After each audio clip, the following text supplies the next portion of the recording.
We're just kind of trying to make it all it can be. I'm not into big deer or trophy deer. You know, when it comes to conservation efforts, you know, to me, and there's so many great, I mean, I'm a life member of the NWTF, I'm a life member of the NRA, and man, I don't even want to think of where hunting or conservation would be without conservation groups, whether it's, you know, whoever it is, DU or Delta Waterfowl or Rocky Mountain Elk Foundation, all those people. My place out here is pretty small, and I knew that conservation out here to me means habitat. My number one thing was get the habitat right, because I'm gonna see that it's not overhunted. I'm gonna see that it's taken care of.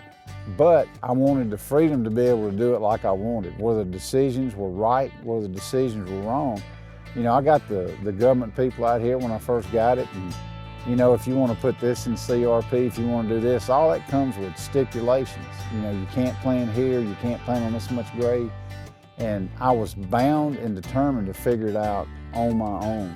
I wanted to figure it out and prove to myself that I could make this a great little wildlife place just by asking people that knew what they were doing, but I didn't want to do anything or sign anything that would alter what I wanted to do or alter what my kids wanted to do.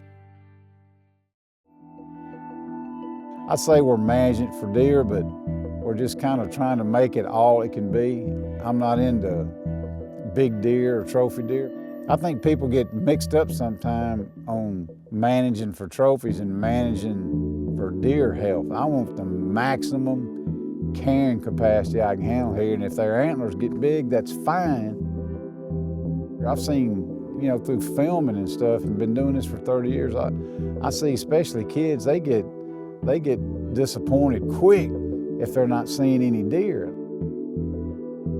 I want to get as many deer and carry as many deer and keep them fed and healthy and plenty of bedding as I can.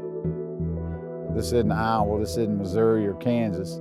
It's, you got to be real about it, but I want them to see deer and see critters and have as much fun as they can. I get more enjoyment now out of being in the seat of that tractor than I do being in the seat of a lock-on. I'll ride around in the afternoons when it's real quiet, and you know, it's, to me, it's overwhelming. And again, this is not a big place, but for years, I can't tell you what this means to me for forever. And hearing my dad pick up the phone and ask, so-and-so, can we go down to that pond in the back of your cattle pasture? Can we do this? Can we do that? The fact that I can get out here and get on whatever I'm riding around on and go check around and look at this place or go throw a rod and reel in the pond and not have to ask anybody is overwhelming.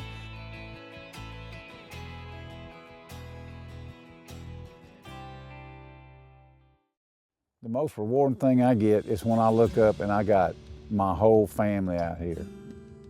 I know that we've got a place where they like to come. We don't have to pick up the phone and say, when y'all coming? They'll call us, y'all gonna be home this week? You know, they're just always here.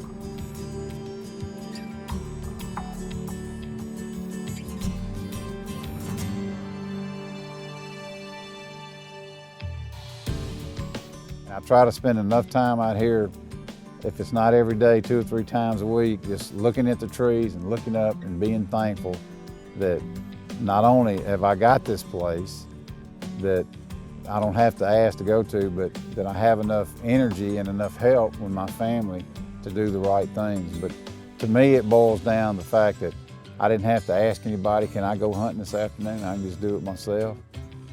The fact that I'm trying to do the right thing for the critters, it overwhelms me a little bit, and I need to make sure I stay humble and thankful about that, because you never know when God will give you that left hook and say, start over, buddy.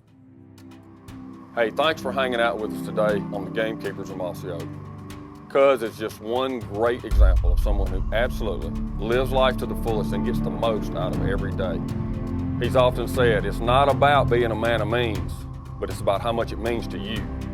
Look forward to having you back here next week and every week from now on with the Gamekeepers of Mossy Oak.